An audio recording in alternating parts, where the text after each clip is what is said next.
جتنے بھی اذکار ہیں جن کے ذریعے اللہ تبارک و تعالیٰ کو یاد کیا جاتا ہے، ان تمام کلمات کے سردار اللہ کے پیارے نبی علیہ الصلاۃ والسلام نے امت کو بتایا،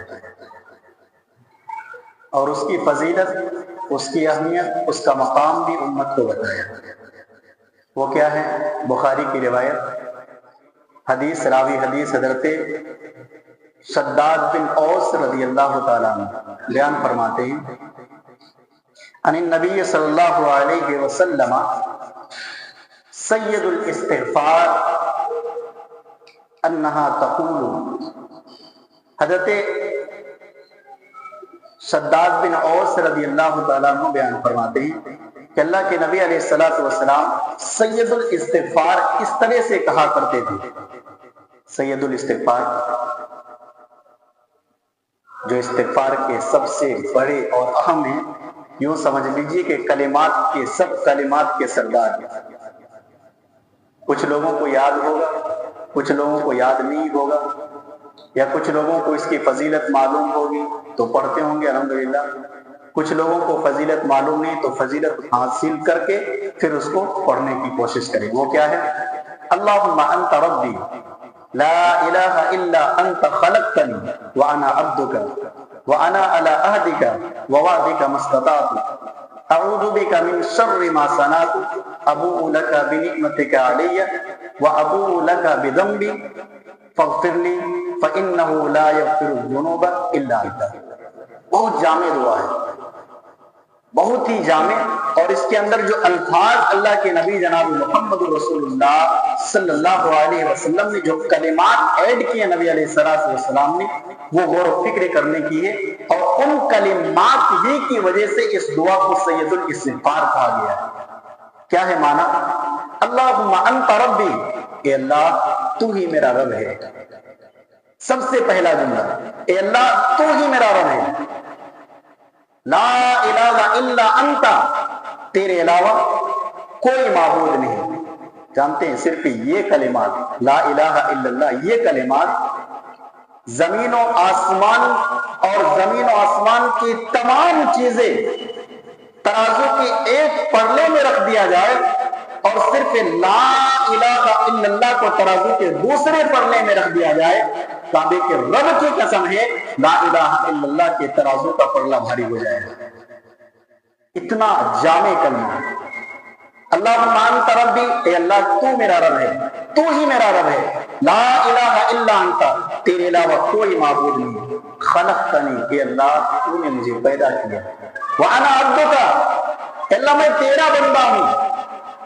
وانا علی عہدک ووعدک ما استطعت، اور اے اللہ میں اپنی طاقت کے بقدر تجھ سے کیے ہوئے وعدے پر استقامت ہوں۔ اللہ تبارک و تعالیٰ سے جو وعدہ ہوا ہے، اے اللہ اپنی طاقت کے مطابق تجھ سے کیے ہوئے وعدے پر استقامت ہوں، قائم ہوں۔ اعوذ بک من شر ما صنعت، اے اللہ میرے گناہوں کے آغاز کی شر سے میں تیری پناہ مانگتا ہوں۔ ابوء لک بنعمتک علی، اے اللہ جو مجھ پر انعام کیا ہے، جو مجھ پر نعمتیں عطا کیے، اے اللہ میں ان نعمتوں کا اقرار کرتا ہوں۔ تیرا ہی دیا ہوا ہے یہ ساری کی ساری نعمتیں، اے اللہ ان تمام نعمتوں کا اقرار میں کرتا ہوں کہ یہ ساری نعمتیں تیری ہی طرف سے عطا کی ہوئی ہیں۔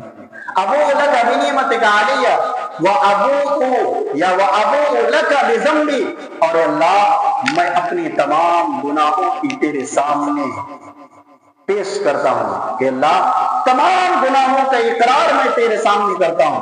فاغفر لی، کہ اللہ مجھے معاف فرما دے، اے اللہ مجھے بخش دے۔ لا فَإِنَّهُ لَا يَغْفِرُ الذُّنُوبَ إِلَّا أَنْتَ، اے اللہ تیرے علاوہ کوئی بھی گناہوں کو معافی دینے والا نہیں ہے۔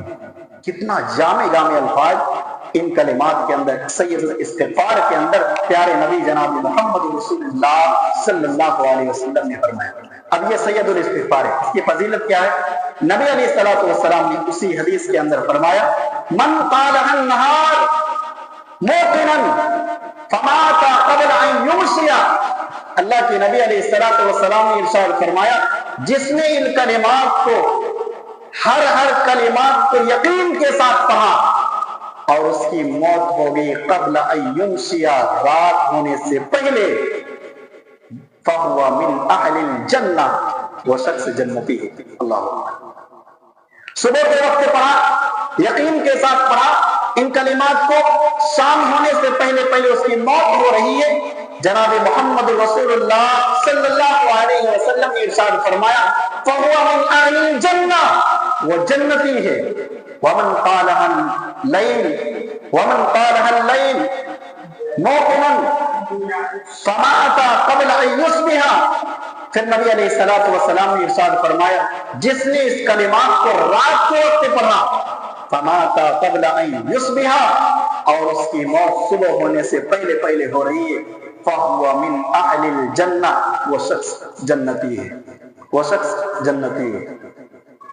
یہ تھوڑی سی بڑی دعا ہے، دیکھ کے پڑھیں، یاد ہو تو یاد کر کے پڑھیں، ترجمہ ہو سامنے تو ترجمہ دیکھ کر کے پڑھیں تاکہ یقین زیادہ بڑھے گا، کیونکہ ان کلمات کے اندر جو ورڈ اور لفظ ہے اللہ کے نبی علیہ الصلوۃ والسلام نے استعمال کیے اور نبی علیہ الصلوۃ والسلام نے بتایا وہ بہت ہی اہم ہے، اور ان کلمات کا مقام اتنا زیادہ، صبح کے وقت پڑھے شام تک موت آ رہی ہے جنتی، شام کے وقت پڑھے صبح تک موت ہو رہی ہے جنتی۔ اس لیے علماء اکرام نے لکھا ہے کہ اس دعا کو مغرب کے بعد پڑھیں تو پوری رات آ جاتی ہے، پوری رات آ جاتی ہے، اور دوسرا فجر کی نماز کے بعد پڑھیں تو پورا دن آ جاتا ہے۔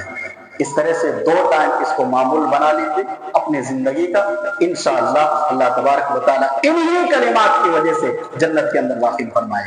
ایسے وہ عمل کوشش کیجئے کہ جن عمل کی وجہ سے جنت کی گارنٹی جناب محمد رسول اللہ صلی اللہ علیہ وسلم نے دی ہے، ان عملوں کو ضرور کیجئے تاکہ امید رہے کہ کوئی عمل ہو یا نہ ہو، ان عمل کی بنیاد پر اللہ تبارک و تعالیٰ مجھے جنت عطا کر دے۔